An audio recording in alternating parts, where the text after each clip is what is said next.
नमस्ते, मैं हूं मनीष और आप देख रहे हैं दी न्यूज़ 9x। दी न्यूज़ 9x में आप सभी का स्वागत है।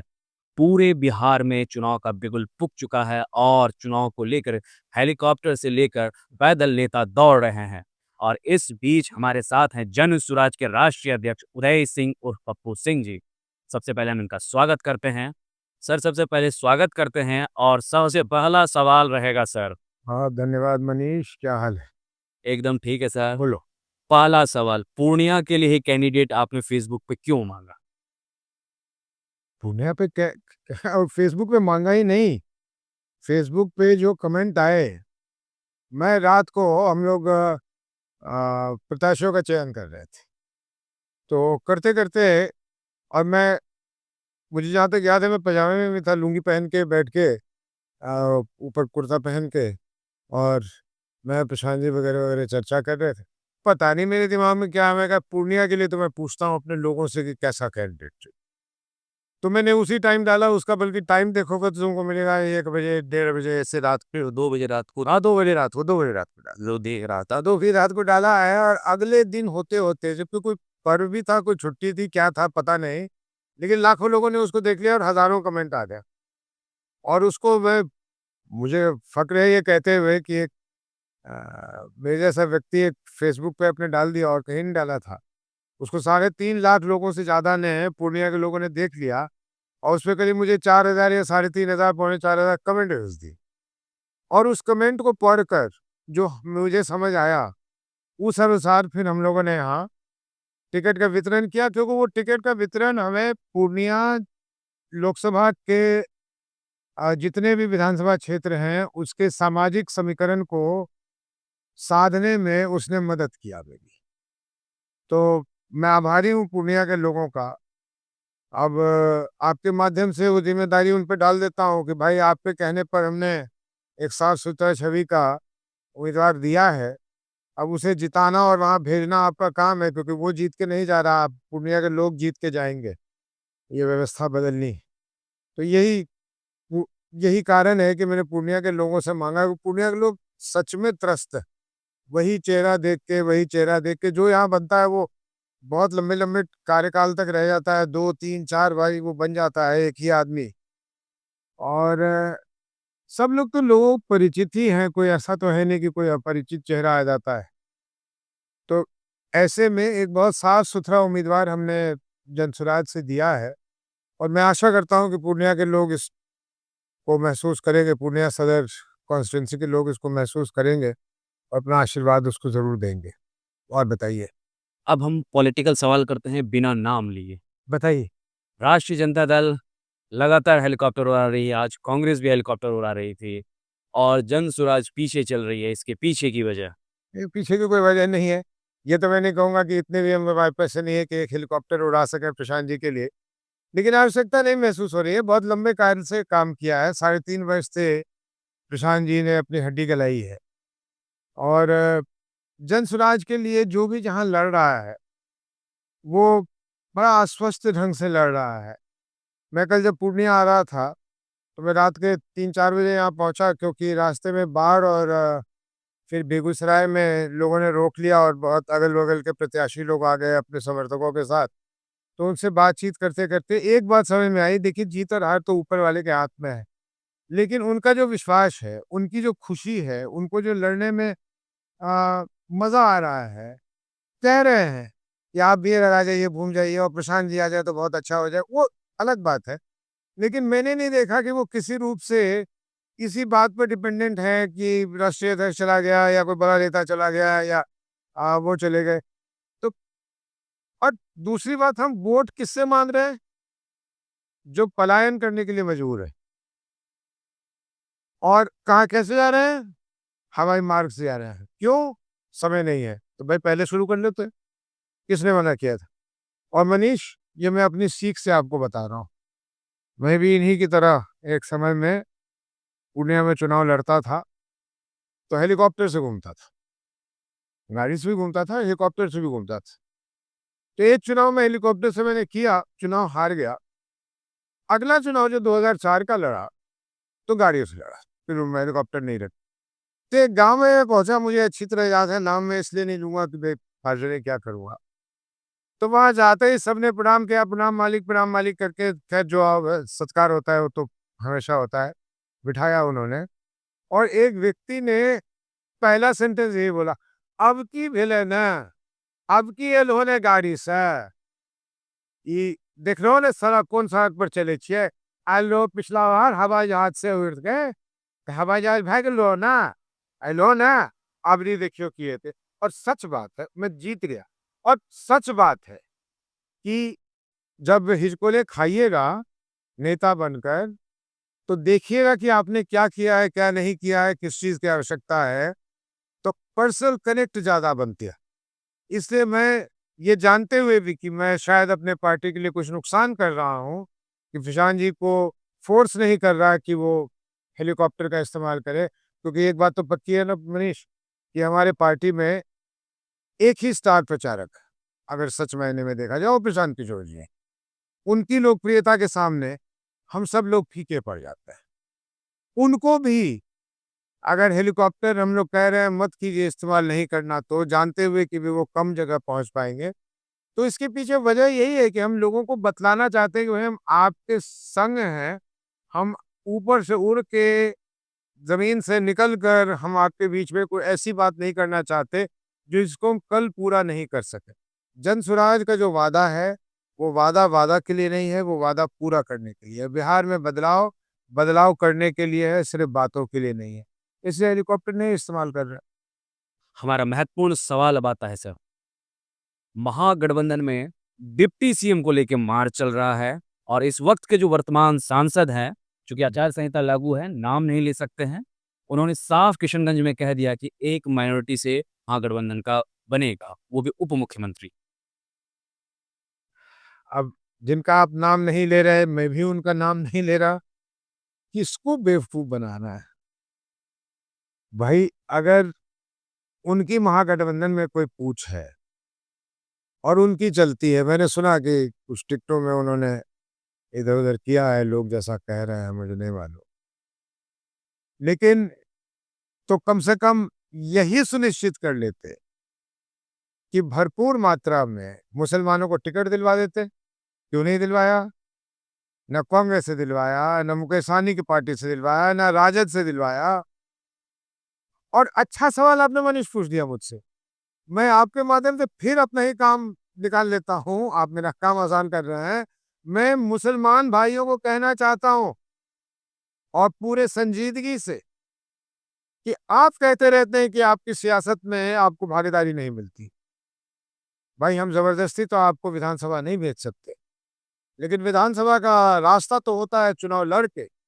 और चुनाव लड़ने के लिए हमने 32 मुसलमानों को टिकट दिया है, जो मुसलमान के दिन-रात दुआई देते फिरते हैं और नाम लेते फिरते हैं और किरासन तेल बना के जलाते फिरते हैं उनको, उन्होंने दिया कभी 32 टिकट? अब इन 32 लोगों को विधानसभा भेजना किसका काम? वो मेरा काम नहीं, वो प्रशांत किशोर जी का काम नहीं, वो आवाम का काम है। और वही नहीं, अगर सियासत में सच मायने में आपको बदलाव चाहिए, हिस्सेदारी चाहिए, 32 ये भेजिए और 132 और जिताइए, ताकि एक सरकार ऐसी बने जहां आपकी चले। इसलिए इस दो मन में दुविधा में तो रहिए मत कि इधर जाएं या उधर जाएं और ओवैसी साहब को देख लें और फलाने साहब को देख लें। किसी साहब को मत देखिए, जनसुराज को देखिए। जनसुराज व्यक्ति आधारित पार्टी नहीं है। हमारे कैंडिडेट के नाम पर हम वोट नहीं मांग रहे। हमने साफ सुथरा कैंडिडेट दिया है, ऐसा जो आपके लिए खड़ा रहेगा। लेकिन हम जनसुराज के लिए वोट मांग रहे हैं, क्योंकि हमें बिहार में बदलाव चाहिए। और अगर बदलाव हो गया, तो बिहार सबसे नीचे पायदान पे नहीं रहेगा, बहुत ऊपर आ जाएगा। ये हमारा वादा ही नहीं है, ये हमारा संकल्प ही नहीं है, ये हम करके पूरा करके बिहार वालों को देंगे। आपने असदुद्दीन ओवैसी साहब का नाम लिया और वो चूंकि बिहार बार-बार आ रहे हैं और कह रहे हैं कि हम भाजपा से मुक्ति दिलाएँगे और महागठबंधन से मुक्ति दिलाएँगे। कहीं जनसुराज पर अटैक नहीं हुआ, इसके पीछे की वजह? जनसुराज पे अटैक करने के लिए उनके पास कुछ है नहीं और वो जो कह रहे हैं, वो अपने कौम को गुमराह कर रहे हैं। और सीधी तरह से मैं पार्टी के तौर पे भी और व्यक्तिगत तौर पे भी मैं बहुत किसी को बहुत छुपा के नहीं कहता। ओवैसी साहब बड़े अच्छे नेता हैं, बहुत अच्छे व्यक्ति हैं, मेरे से बहुत अच्छा उनका रसूख रहा जब मैं पार्लियामेंट में वो और हम साथ में थे। लेकिन मैं ये बता दूँ कि वो बीजेपी के साथ बिल्कुल संलिप्तता है उनकी। वो मुसलमानों को और मुख्य धारा से अलग करना चाहते हैं। वो मुसलमानों का नेता ढूँढ रहे हैं। प्रशांत किशोर जी और हम लोगों ने सैकड़ों बार ये बताया है और मुसलमानों के बीच जाकर बताया है कि कभी भी मुसलमान अगर अलग हो जाएगा, तो वो ना बीजेपी से मुक्ति पा सकता है, ना सियासत अपने हाथ में ले सकता है। वो तभी संभव है उसकी बात चलनी, बीजेपी को दूर रखना या सियासत में कोई भागीदारी उसकी हो, ये तभी हो सकती है जब वो उनके साथ मिले जो दूसरे समुदाय के हैं और बीजेपी के विरोधी हैं। उनके साथ अगर मुसलमान हाथ मिलाएगा, तब मुसलमान आगे चल सकता है। ये मंदिर मस्जिद के लड़ाई से कि उसके डर से वो और उसके डर से वो और ओवैसी साहब का कि मुसलमान अपना नेता बना ले, ये संभव नहीं है। ये मुसलमान भाई भी जानते हैं और आप समझ रहे हैं इस बात को अच्छी तरह से। अब हम आते हैं एक महत्वपूर्ण सवाल पर कि बिहार में हर बार वो शब्द चर्चे में आता है, वो आता है जंगल राज। और उस जंगल राज के बारे में देश के गृह मंत्री अमित शाह ने कहा है कि उस जंगल राज को रोकना है। इस पर क्या कहना है? ये जंगल राज बिहार में है, था और अगर इन दोनों में से कोई किसी की सरकार बनती है तो रहेगा। क्योंकि ये प्रचलित है कि लालू जी के समय के लिए कहते हैं जंगल राज, लेकिन आज नीतीश जी के सामने जंगल राज नहीं है क्या? क्या है जंगल राज की परिभाषा? हत्याएं हो रही हैं, किडनैपिंग हो रहा है, भ्रष्टाचार चल रहा है, दादागिरी खुलेआम हो रहा है। तो ये जंगल राज क्यों नहीं है? और लालू जी का समय क्यों जंगल राज था? गलत बात है।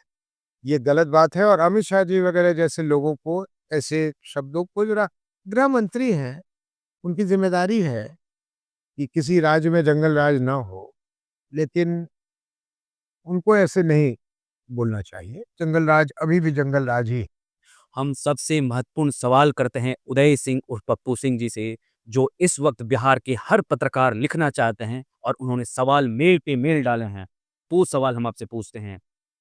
जब आप 2014 में चुनाव हारे थे, तो आपका एक वक्तव्य वायरल हुआ था कि बिहार के सीमांचल में एक सिंडिकेट काम कर रहा है और वो सिंडिकेट उदय सिंह को चुनाव हराना चाहता है। और परिस्थिति ये है कि वो सिंडिकेट आज हर जगह चुनाव लड़ रहा है, उसके कार्यकर्ता। इस पे क्या कहना है? वो सिंडिकेट के सरगना कौन है? 2014 में जो सिंडिकेट ने काम किया और सबका मानना है, तो मैं भी मानता हूँ कि मैं उसी सिंडिकेट के कारण चुनाव हारा। उस सिंडिकेट का सरगना फिर क्योंकि बात छुपा के नहीं कहता, तो कह देता हूँ। बिहार के तत्कालीन और उस समय भी जो थे, तत्कालीन जो थे और आज भी जो हैं, हमारे मुख्यमंत्री, उन्होंने ही उस सिंडिकेट को अपना आशीर्वाद दे रखा है। ये उनसे छुपा हुआ बात है कि सीमांचल में वो सिंडिकेट चल रहा है। ये उनसे छुपी हुई बात है। अगर छुपी हुई बात है तो फिर तो बात वो ठीक है कि वो स्वास्थ्य से ठीक नहीं है। वो सिंडिकेट आज भी चल रहा है और आज भी कई जगह चुनाव लड़ रहा है। अब तो धीरे-धीरे बातें और सतह पे आ जाती हैं और दुखद होती है। टिकट तो सरेआम नीलाम हो रहा है, हर पार्टी वो नीलाम हो रहा है। अभी कस्बा वाले हमारे जो वहाँ के विधायक थे, वो क्या कहे जा रहा है? वो तो नाम लेके कह रहे हैं कि फलाने आदमी ने फलाने पैसे ले लिए। ये क्या है? इसलिए स्तर राजनीति का इतना गिरा दिया है इन लोगों ने कि हम लोग जो बदलाव, बदलाव, बदलाव कर रहे हैं, सत्ता परिवर्तन नहीं कर रहे हैं, वो इसलिए कि सत्ता परिवर्तन तो कुछ नहीं होने वाला। बदलाव चाहिए। आप मुझे बताओ मनीष, पिछले 50 साल में एक वो सांसद या विधायक का नाम दो उदय सिंह के सिवा, जिसने सत्तारूढ़ दल में रहकर अपने ही नेताओं के खिलाफ कोई प्रदर्शन किया हो, आवाज उठाई हो, एक का नाम बताओ। वो तो नहीं देखा, लेकिन वेदना रैली ज़रूर हमने देखा। तो फिर प्रतिनिधि वैसा ही होना चाहिए और जन स्वराज का एक-एक प्रतिनिधि वैसे ही होगा कि वो अपने शीर्ष नेतृत्व से आके लड़ेगा कि ये पूर्णिया को चाहिए, ये धमदाहा को चाहिए, करके दीजिए। वो मेरी महिमा मंडली नहीं करेगा, क्योंकि मुझे कोई शौक नहीं है महिमा मंडली करवाने की। लेकिन आज का विधायक लोगों का विधायक थोड़ी है। वो तो एक गिनती है। वो जानवर गिन लो, आदमी गिन लो, इंसान गिन लो, वो गिनती चाहिए। 122 हो गए, हाँ हो गए। कौन है उसमें? जी टमाटर भी है, जी निनुआ भी है, जी प्याज भी है। सब मिलाकर सरकार बनने लायक हो गए, हाँ हो गए, बना लो सरकार। उसके बाद लूटो। उसके बाद क्या? लेकिन जनता कुछ मांग रही है। कौन जनता? 5 साल बाद कुछ ठग लेंगे ना, 10,000 रुपए भेज देंगे, 20,000 रुपए भेज देंगे, कोई मंदिर तोड़ देंगे, कोई मस्जिद गिरा देंगे, सब कर लेंगे, हमें सब कुछ आता है, बात खत्म। ये राजनीति चल रही। इसी से निजात दिलाने के लिए जनसुराज का जन्म हुआ। राष्ट्रीय जनता दल ये कह रही है कि 17 महीनों में जो हमारी सरकार ने काम किया है, वो आगे 5 साल में निरंतर काम करेगी, युवाओं को नौकरी देगी और युवाओं को अपनी ओर आकर्षित कर रही है। और महिलाओं को जेडीयू अपनी ओर आकर्षित कर रही है। तो इस दोनों का काट क्या है आपके पास? हमें हमको काटनी चाहिए। हम बिहार की जनता के दिमाग पे हमें इतना भरोसा है। ये देखो, मतलब क्या कहूँ, मुंह से निकल ही वही शब्द रहा है कि बेवकूफी। देखो, बिहार में आज 5 लाख से कम सरकारी मुलाजिम है। 5 लाख से कम। और संविदा वालों को अगर मिला दिया जाए तो 22.25 लाख होता है। और संविदा वाले कौन है? जो आए दिन अपने लिए कहीं ना कहीं बेचारे प्रदर्शन कर रहे होते हैं और लाठी खा रहे होते हैं। वो है संविदा पे काम करने वालों की स्थिति। और सरकारी नौकरी कितने हैं? 4.25 लाख से कम। ये मैं नहीं कह रहा, भाई डेटा, मैं थोड़ी झूठ बोल दूंगा। बिहार में 2.5 करोड़ परिवार रहता है। तेजस्वी जी कहते हैं हम हर परिवार से एक आदमी को नौकरी दे देंगे। सारी बातों को छोड़ो, मैं कहता हूं हाँ दे देंगे। अब केंद्र सरकार में जितने लोग काम करते हैं उसका ये तिगुना नंबर होगा। 2.5 करोड़ लोग को अगर नौकरी दे दिया तो केंद्र सरकार, पूरे देश में जितने लोग काम कर रहे हैं केंद्र सरकार में, उसका उससे तिगुना ज्यादा होगा।